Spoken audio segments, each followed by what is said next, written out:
is Tanya here from EDU TV, and today I'm delighted to welcome you all to our program. It's a matter of principles, where today we have a special guest all the way from Kathmandu, Col Raju Peters, the principal of Modern Indian School, Kathmandu. I'm delighted to have Sir with me to share his inputs on the topic smooth transition from schools to universities. Welcome to the program, sir. Thank you. Thank you, Tanya. Uh, Colonel Peter has got a strong leadership background and deep understanding of student development. He brings a unique disciplined perspective on how schools can better prepare students, not just academically, but also mentally and emotionally for the journey ahead into the university life. So, talking about a leader's perspective, what are the biggest challenges, according to you, the students face today while they transition from schools to the university life, please? Yeah, the biggest challenge for people like us, the school leaders, the biggest challenge is to guide the students so that they are happy or happily they can choose a course of their liking. A lot of pressure on most of the students, especially from the parents and partly from the peer group. Like many students are not very clear that what they should do after plus 2, after class 12, which course they should take, where they should do the course, whether they should do it in Nepal, in India, or outside. And also the geopolitical situations,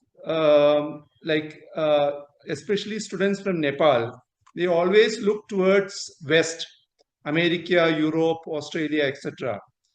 But because of the recent developments of America and the West not encouraging children going there, so the fear of what will happen to them if they go and do a course, because mostly the children would like to do a course and they would like to get placed at least for a few years to pursue something there, especially from what we are hearing from America and some parts of West.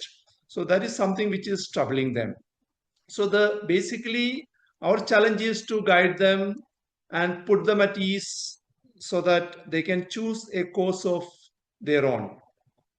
Something which I keep hearing from the students, that the parents want them to do something. There is a feeling, it's my feeling, I don't know whether it's very fully true. Certain things which the parents could not do, they want to achieve through their children. So I couldn't become a doctor, so I want my child to become a doctor. The child may not have the aptitude or potential to become a doctor. I'm not saying that he or she is not capable, but the skill set may not be matching with what a medical field demands. So that is one challenge which we are facing, which we are trying to guide them. What are the options available? What are the courses available? Something which I keep telling them, any field is as good as any other field, provided they're ready to give their full heart and soul into it. So that is something which I keep telling our children, whether it's the medicine, engineering, art, humanities, anything for that matter. It is just not important which field they choose. What is important is that they should be able to give their full heart and soul.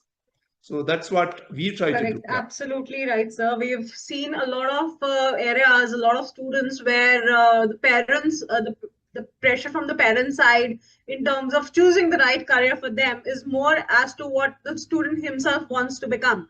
So talking about the student's perspective, as a student, what do you feel the major challenges that students feel when they step out from a structured school environment into a world of college?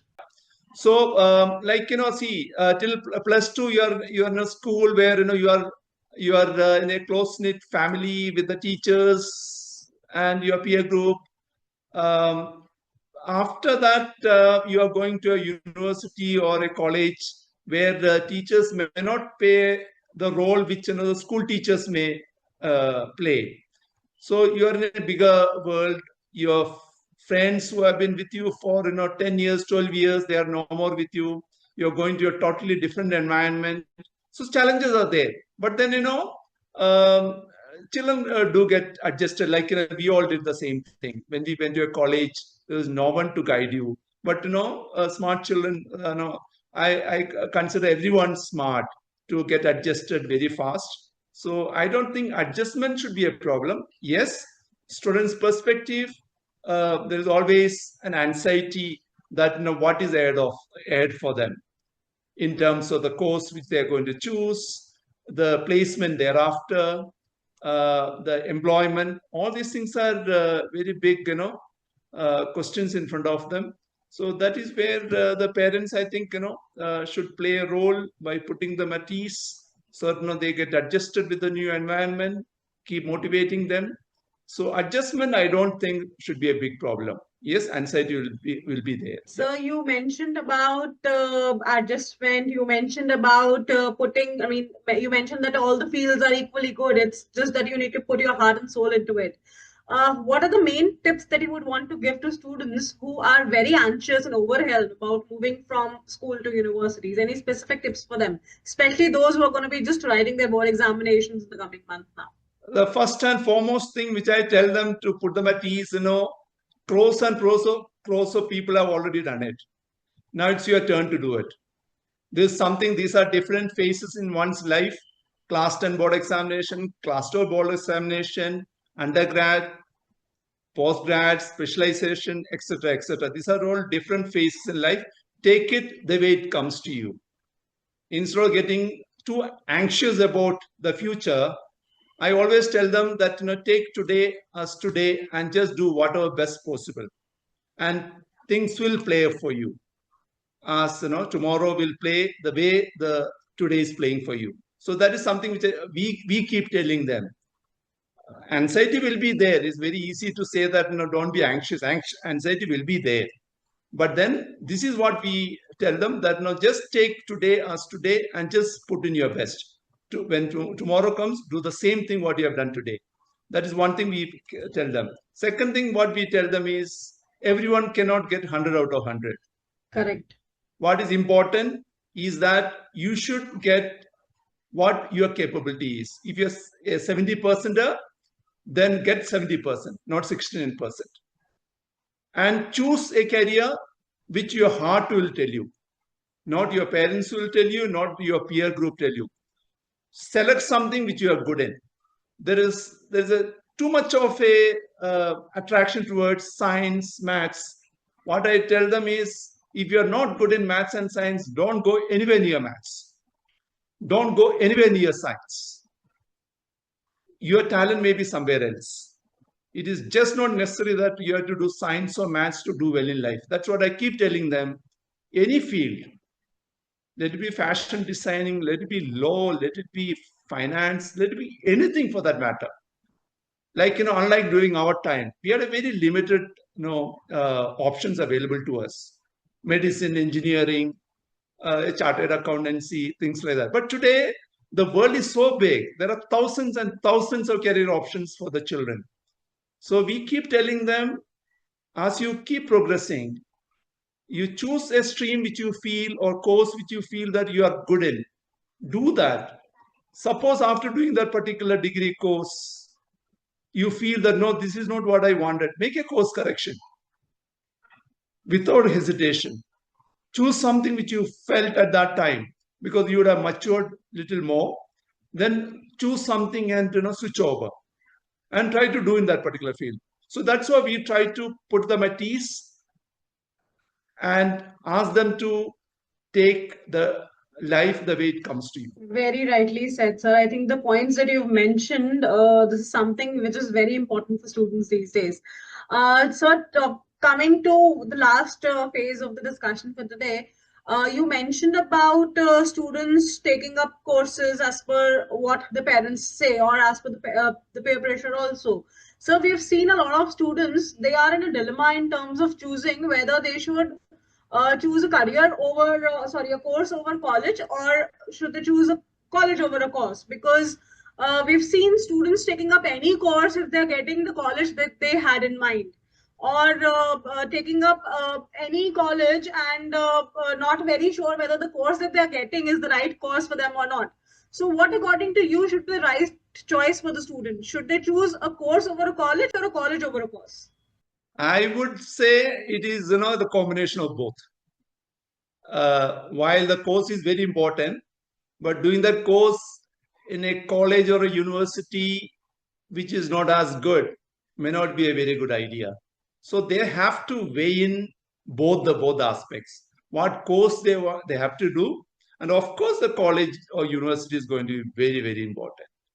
That is where you are going to be with people of your caliber.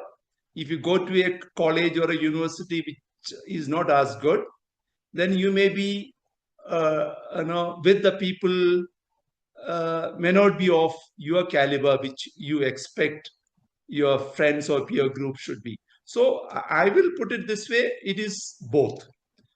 Though I will give a little more priority for the course, because there's no fun going to a good college and do something which is not of your liking, which you feel that it's not as good. So I will put it, you have to weigh in both the course and the college both. Right, sir. Very rightly said. Sir, now coming to choosing the right college. So, what are the tips that you would want to give to the students when they choose a right college for themselves? What are the things they should actually consider while choosing one? We keep telling them that, unlike during our time, the exposure was very limited. Today, the case is totally different. Like, click of a button, you have got everything available to you. Which are the courses available to you? Which are the colleges available to you? What is their fee structure? What is the kind of results they have? What is the kind of students study there? What are the career options thereafter? What is the campus placements available to them? So the children are much better placed today to choose a college oblique a course. Like, when you're choosing a college, you also need to, like, I keep telling them, if a college is available to you in Nepal, which you feel that's as good, why not? Like, it has got a lot of advantage. You are going to stay with your family, you are stay with your parents. If it is not available, never hesitate to opt for something outside Nepal, maybe in India or abroad. Then you generally make up your mind that, no, these are the kind of colleges or universities I'm looking for. Then the course, the content of the course, duration of the course, the fee structure. That is another criteria which the children have to weigh. Like, I may like to go to USA and do something in a particular university. The fee structure I may not be able to afford. My parents may not be able to afford, or I may not get that kind of a loan from a bank where I can do my study. So there's no fun taking up or looking at a college or a university where the fee structure is going to be so high, which is not affordable.